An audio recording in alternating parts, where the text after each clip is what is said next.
9 3x धन 5 बटे x घात 3 ऋण x वर्ग ऋण x धन 1 परिमेय फलन का समाकलन कीजिए। तो हमें इसमें इसका समाकलन करना है और यहाँ पर ये परिमेय फलन है तो हम इसका समाकलन आंशिक भिन्न द्वारा करेंगे। तो यहाँ पर हम लिखेंगे दिया है 3x धन 5 बटे x घात 3 ऋण x वर्ग ऋण x धन 1। तो हम इसका आंशिक भिन्न द्वारा समाकलन करेंगे।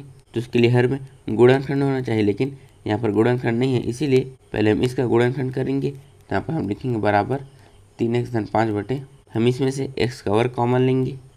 तो यहाँ पर x का वर्ग, यहाँ पर x ऋण 1, फिर इसमें से ऋण 1 कॉमन लेंगे। तो यहाँ पर ऋण 1, यहाँ पर x ऋण 1। तो यहाँ से बराबर 3x धन 5 बटे, यहाँ पर x का वर्ग ऋण 1, फिर गुणा में x ऋण 1। तो यहाँ से बराबर 3x धन 5 बटे, हम 1 को 1 का वर्ग लिख सकते हैं। फिर हम इसमें a का वर्ग ऋण b के वर्ग का सूत्र लगाएंगे, जो होता है a धन b गुणा a ऋण b, और यहाँ पर a है x और b है 1। तो यहाँ पर x धन 1 गुणा x ऋण 1, फिर गुणा x ऋण 1। तो यहाँ से बराबर 3x धन 5 बटे, यहाँ पर x धन 1, फिर हम गुणा करेंगे। तो यहाँ पर x ऋण 1 पूरे का वर्ग। तो अब हम इसे आंशिक भिन्न द्वारा हल करेंगे। तो यहाँ पर हम लिखेंगे माना 3x धन 5 बटे x धन 1 गुणा x ऋण 1 पूरे का वर्ग बराबर। तो यहाँ पर ये वर्ग में है, इसीलिए पहले हम इसे 1 के बट्टे में लिखेंगे, फिर हम x ऋण 1 को b के बट्टे में लिखेंगे, फिर हम x ऋण 1 पूरे के वर्ग को c के बट्टे में लिखेंगे। तो यहाँ पर हम इसे इस तरफ ले जाएंगे तो इसका इन सभी में गुणा होगा। तो यहाँ पर आ जाएगा 3x धन 5 बराबर, तो पहले इसका इसमें गुणा होगा तो इससे ये कट जाएगा। तो यहाँ पर x ऋण 1 पूरे का वर्ग गुणा a धन, फिर इसका इसमें होगा तो यहाँ पर इससे ये कट जाएगा। तो यहाँ पर x धन 1 गुणा x ऋण 1, फिर यहाँ पर गुणा b धन, फिर इसका इसमें गुणा होगा तो इससे ये कट जाएगा।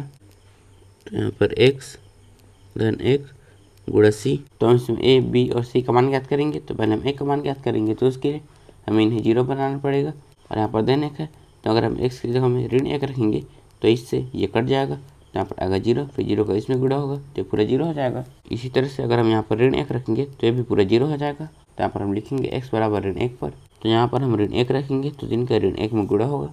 तो यहाँ पर ऋण 3 धन 5 बराबर, यहाँ पर ऋण 1 पूरे का वर्ग गुणा a, और हम इनमें ऋण 1 रखेंगे तो 0 हो जाएगा। फिर हम ऋण 3 में 5 जोड़ेंगे तो यहाँ पर आ जाएगा 2 बराबर, ऋण 1 में हम 1 घटाएंगे तो यहाँ पर आ जाएगा ऋण 2, फिर हम ऋण 2 का वर्ग करेंगे तो यहाँ पर आ जाएगा 4 गुणा a, फिर यहाँ से 2 एकम 2, 2 दूनी 4, फिर हम 2 को इस तरफ ले जाएंगे तो यहाँ से a का मान आ जाएगा 1 बटे 2। तो अब हम c का मान याद करेंगे, तो उसके लिए हमें इसे 0 बनाना पड़ेगा और यहाँ पर ऋण 1 है, तो अगर हम x की जगह में 1 रखेंगे तो 1 से 1 घट जाएगा तो यहाँ पर आएगा 0, फिर हम 0 का इसमें गुणा करेंगे तो ये पूरा 0 हो जाएगा। इसी तरह से अगर हम यहाँ पर भी 1 रखेंगे तो ये भी पूरा 0 हो जाएगा। तो यहाँ पर हम लिखेंगे x बराबर 1 पर, फिर हम यहाँ पर 1 रखेंगे तो 1 का 3 में गुणा होगा।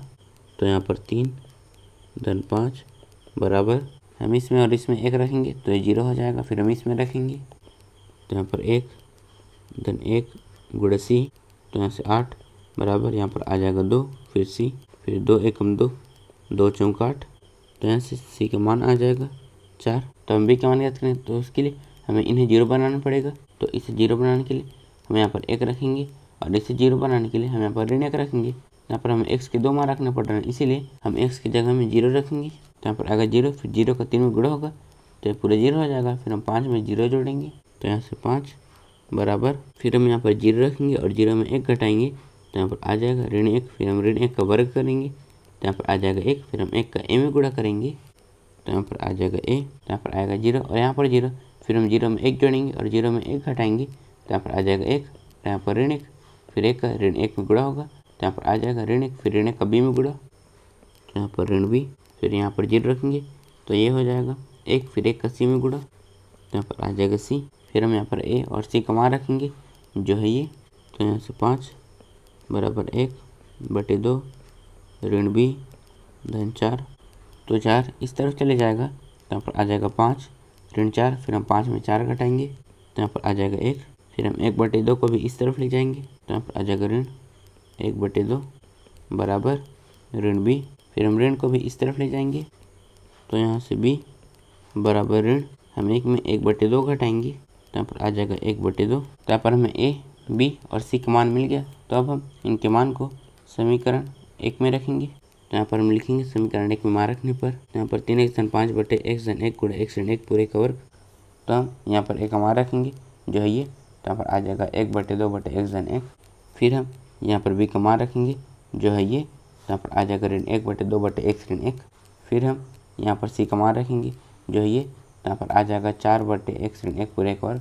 तो अब हम इसका समाकलन करेंगे तो यहाँ से बराबर समाकलन 3x धन 5/x धन 1 गुणा x ऋण 1 पूरे का वर्ग यहाँ पर dx। तो यहाँ से बराबर समाकलन यहाँ पर ये इसके बराबर है तो हम इसके जगह में इसे लिख सकते हैं। तो यहाँ पर आ जाएगा 1/2/x धन 1 ऋण 1/2/x ऋण 1 धन 4/x ऋण 1 पूरे का वर्ग, फिर यहाँ पर dx। तो हम समाकलन और dx को इस सभी में अलग अलग लिखेंगे। तो पहले हम इसे इसके साथ लिखेंगे और यहाँ पर 1/2 कांस्टेंट है तो बाहर आ जाएगा। तो यहाँ से बराबर 1/2 समाकलन 1/x धन 1 यहाँ पर dx ऋण 1/2 समाकलन 1/x ऋण 1 यहाँ पर dx धन 4 समाकलन हम इसे ऊपर ले जाएंगे तो यहाँ पर x ऋण 1 की घात ऋण 2, फिर यहाँ पर dx। तो यहाँ से बराबर 1/2 हम इसका समाकलन करेंगे। तो जब हम 1/x का समाकलन करते हैं तो होता है log मॉडुलस x और यहाँ पर x की जगह में x धन 1, तो यहाँ पर log मॉडुलस x धन 1 ऋण 1/2 हम इसका भी समाकलन करेंगे। तो यहाँ पर आ जाएगा log मॉडुलस x ऋण 1 धन 4, हम इसका समाकलन करेंगे। तो जब हम x घात n का समाकलन करते हैं तो होता है x घात n धन 1/n धन 1 और यहाँ पर x की जगह में x ऋण 1 और n की जगह में ऋण 2। तो यहाँ पर x ऋण 1 घात ऋण 2 धन 1 ऋण 2 धन 1, फिर यहाँ पर धन c। तो यहाँ पर हम इसमें से 1/2 को कॉमन लेंगे तो यहाँ से बराबर 1/2, फिर यहाँ पर log मॉडुलस x धन 1 ऋण log मॉडुलस x ऋण 1 धन 4, फिर यहाँ पर x ऋण 1 की घात ऋण 1